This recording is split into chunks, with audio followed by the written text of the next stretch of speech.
बहुत बड़ा हमला भारत की साइड से पाकिस्तान पर कर दिया गया है और अब की बार कराची को टारगेट किया गया है। सिंध पर भारत का बहुत बड़ा हमला। और बड़ी खबर है, रक्षा मंत्री राजनाथ सिंह ने बड़ा बयान दिया। रक्षा मंत्री राजनाथ सिंह ने कहा कि आज सिंध भारत का हिस्सा नहीं है, लेकिन सीमा स्थायी नहीं होती। राजनाथ सिंह ने कहा कि आने वाले समय में सिंध भारत में वापस आ सकता है। कि उनका एक स्टेटमेंट जिसमें उन्होंने अभी रिसेंटली बात की है और कहा है कि जी सिंध जो पाकिस्तान का हिस्सा है वो भी किसी वक्त जाकर हिंदुस्तान का हिस्सा बन जाएगा।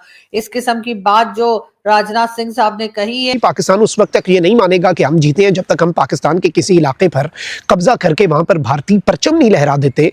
तो इसलिए हम हर तरफ से पाकिस्तान के ऊपर हमलावर होने के लिए तैयार हैं। ये हमारा मंसूबा है। नमस्ते दोस्तों, वीडियो को एंड तक जरूर देखिए, मजा आएगा रिएक्शन का। और हाँ, पहले चैनल को लाइक, शेयर और कमेंट करना मत भूलना। जरूर बताना कैसा लगा, लाइक के वीडियो में शेयर कर। इंडिया की जो लीडरशिप है, जो सही मानों में अगर देखा जाए, वो बार बार एक ही बात कह रही है कि हमें पाकिस्तान लेना है, हमें पाकिस्तान के ऊपर कब्जा करना है। ये समझ नहीं आ रही इसका क्या है। पाकिस्तान को छोड़ेंगे नहीं।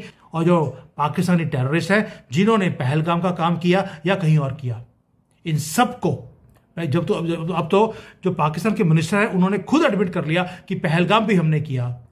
न्यू दिल्ली में जो ब्लास्ट अभी हुआ है वो भी हमने करवाया। सिंध की धरती भले आज हिंदुस्तान का, भारत का हिस्सा नहीं है, लेकिन सरहदें बदलती रहती हैं और कुछ पता नहीं कि आने वाले वक्त में सिंध भारत में लौट आए। यानी कि सिंधी जो है वो हमारे हैं। हम मतलब इंडिया इज थिंकिंग बियॉन्ड, मतलब बॉर्डर्स चेंज करने की बातें कर रहे हैं। वो बॉर्डर्स चेंज करने की बातें कर रहे हैं वो भाईजान, समझ रहे हैं। अब राजनाथ सिंह साहब ने बात की सिंध हमारा हिस्सा होगा, मतलब वो पाकिस्तान की जमीन लेना चाहते हैं। इंडस रिवर जो है, उन्होंने कहा कि बहुत सारी जो सिंधी फैमिलीज हैं जो माइग्रेट कर गई 1947 के बाद, ठीक है जी। और उन्होंने LK अडवाणी का जिक्र किया कि जो सिंधी हिंदूज हैं वो हमारे हैं, बेशक हमसे अलहदा हो गए कि जी ये जो हिंदूज हैं जो कि इंडस रिवर को बहुत सेक्रेड मानते हैं, तो इट मीन्स कि they are giving it a religious cover, दे रहे हैं इसको जो वो करना चाहते हैं या जो वो ये उनका माइंड सेट है। समझ रहे हैं कि वो इसको पूरे का पूरा रिलीजियस कवर दे रहे हैं कि हमें ये करना है, वी नीड दिस। लेकिन बात सारी वही है कि मुझे नहीं लगता, मुझे 1% भी नहीं लगता कि हिंदुस्तान के लोग कहीं से भी ये चाहते होंगे कि पाकिस्तान दोबारा से हिंदुस्तान का हिस्सा बन जाए। इसलिए कि इतने बावले उनको मेरा ख्याल है वो सह नहीं पाएंगे। पहले ही वहां पर जो लोग रह गए और पाकिस्तान बनने के टाइम पर नहीं आए, वो रोज वैसे ही वहां पे कोई ना कोई वहां पर जो है कुछ ना कुछ तमाशा लगा रहता है और हम यहाँ से बैठे देखते रहते हैं। लेकिन ये जरूर है कि पाकिस्तान और हिंदुस्तान के जो पॉलिटिशियंस हैं वो जरूर इस किस्म की बातें वगैरह करते रहते हैं और शायद इसीलिए राजनाथ सिंह साहब ने सिंध का जिक्र किया। वैसे तो खैर उनका जो नेशनल एंथम है उसके अंदर भी सिंध का जो है वो नाम मौजूद है, लेकिन बहरहाल अब सिंध इस तरफ आ चुका है और सिंध के जो लोग हैं, ठीक है, वो अगर वो ये कहना चाह रहे हैं कि दिल उनके मिले हुए हैं या वो वैसे एक तरह से सिंध के लोग जो है वो हिंदुस्तान के लोगों के साथ अच्छे टर्म्स चाहते हैं, तो वो एक अलग चीज है। लेकिन हाँ, सिंध में अभी भी रिवाज वही है जो हिंदुस्तान में है। अगर आप सिंधियों से मिले या कोई सिंध के कोई हो, इवन जैसे आप आसिफ अली जरदारी साहब जो हैं वो सिंध में होते हैं, तो उनको भी अगर आप देखें तो वो हाथ जोड़ के नमस्कार भी करते हैं, उनके यहाँ पाँव भी छुआ जाता है। और अगर आप जरा पंजाब साइड पर आ जाएं तो यहाँ पे तो इनके नखरे ही हो रहे हैं, तो कुछ और ही कहते हैं कि ऐसा कैसे हाथ जोड़ दिए, ऐसे कैसे पाँव छू लिए।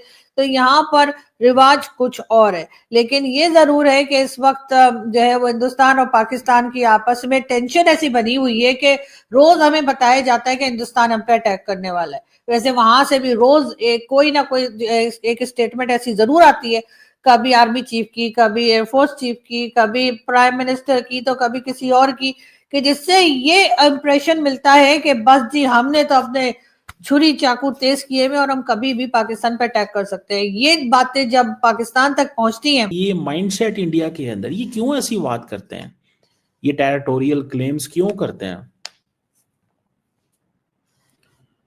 ये क्यों टेरिटोरियल क्लेम्स करते हैं जब उनको पता है कि ऐसा हो कुछ नहीं सकता। अमित शाह ने भी कहा है कि वो तभी हो सकता है पाकिस्तान के साथ डायलॉग जब वो कश्मीर दे दो। मतलब वो बात ही नहीं करना चाहते। और पाकिस्तान क्या करता है, पाकिस्तान इंटरनेशनल कम्युनिटी को बताता है कि देखो ये क्या कर रहे हैं, हम तो बात करना चाहते हैं, ये बात ही नहीं करना चाह रहे, और ये इस तरह की सिचुएशन डेवलप करते हैं। पाकिस्तान ये बताता है ना इंटरनेशनल कम्युनिटी को,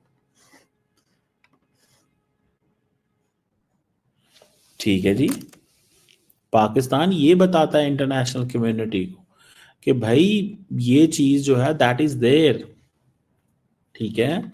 सो मुझे ज़ाती तौर पे ये लगता है कि पाकिस्तान को इसको थोड़ा सा एग्रेसिव पोस्चरिंग करनी चाहिए। दूसरी तरफ पाकिस्तानी क्या कहते हैं लीडरशिप, अरे छोड़ो यार, खामोश करो, इनका तो काम ही ये है।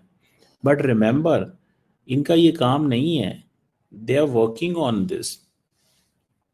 वो डेलिब्रेटली ये सब कुछ करते हैं, डेलिब्रेटली सब कुछ करते हैं। वो ये जानबूझ के सब किया जाता है ये तासुर देने के लिए कि भैया मतलब ये सारे का सारा जो है ये इलाका तो हम हैं, ये सब कुछ हमारा है, ठीक है। सो ये दीज आर फ्यू थिंग्स जिनको हमें थोड़ा सा we have to be very careful on this. हमें थोड़ा सा इस पे केयरफुल रहने की ज़रूरत है कि ये इनके राजनाथ सिंह साहब का सिंध के बारे में ये बातें करना, ये कोई महज इत्तेफाक नहीं है। इट्स नॉट जस्ट ए, मतलब कोई क्लेम नहीं है उनका, ये कोई छोटी मोटी चीज़ नहीं है, ये बहुत बहुत बहुत इम्पोर्टेंट है, समझ रहे हैं। अब देखते हैं कि क्या पाकिस्तान इस पे कहता है, क्योंकि हमारा फॉरेन ऑफिस इस पे स्टेटमेंट जारी करेगा, नहीं करेगा, इग्नोर कर देगा, यू नो। ये सवाल तो बनता है ना कि क्या होगा इस पे, क्लेम करेगा नहीं करेगा, क्लेम करेगा या नहीं करेगा। डेफिनेटली, लेकिन देखिए जंग लड़ने के लिए तो आप एक पत्थर से भी जंग लड़के पत्थर को भी एमिनेशन के तौर पर यूज़ करके आप जीत सकते हैं, लेकिन दूसरी तरफ अगर देखा जाए तो असल में वो पत्थर नहीं होता, वो जज्बा होता है। तो जंग तो जज्बे से जीती जाती है, और हर जीती हुई जंग को अगर हम कहें कि हम जीत गए तो बेहतरीन है, लेकिन उसको कंटिन्यू रखना और उस जगह पर कायम रखना अपने आप को बहुत मुश्किल होता है। उसके ऊपर ज़्यादा एक्सपेंडिचर्स आते हैं। आपने अगर जंग लड़ी, जीती, इंडिया को नुकसान किया, उनके राफेल उड़ा दिए, उनके रडार सिस्टम उड़ा दिया, उनका कम्युनिकेशन जो थी या रेडार्स जो भी थे, बहरहाल उन सब चीज़ों को डैमेज किया। लेकिन दूसरी तरफ ये है कि अब पाकिस्तान को उससे ज़्यादा अपने इमेज को बरकरार रखने, जो हम अफगानिस्तान से डिमांड कर रहे हैं, बिल्कुल वही डिमांड भारत हमसे कर रहा है। लेकिन जाहिर है कि हमारे यहाँ हम अपने आप को और जगह रखते हैं और बाकी दूसरों की प्रॉब्लम्स को हम बिल्कुल ही एक तरीके से इग्नोर कर देते हैं कि नहीं जी हमारा कोई लेना देना नहीं। लेकिन इस तरह के हमारे बिहेवियर जो है उससे हमें बाहर आना पड़ेगा, तभी कुछ होगा। लेकिन एक वीडियो में आप नमस्कार दोस्तों, अगर आपको हमारे ताजा समाचार और रिएक्शंस पसंद आ रहे हैं तो तुरंत हमारे चैनल भारत तक लेटेस्ट को सब्सक्राइब कर लीजिए। हम रोज लाते हैं नए न्यूज, क्रिकेट अपडेट्स और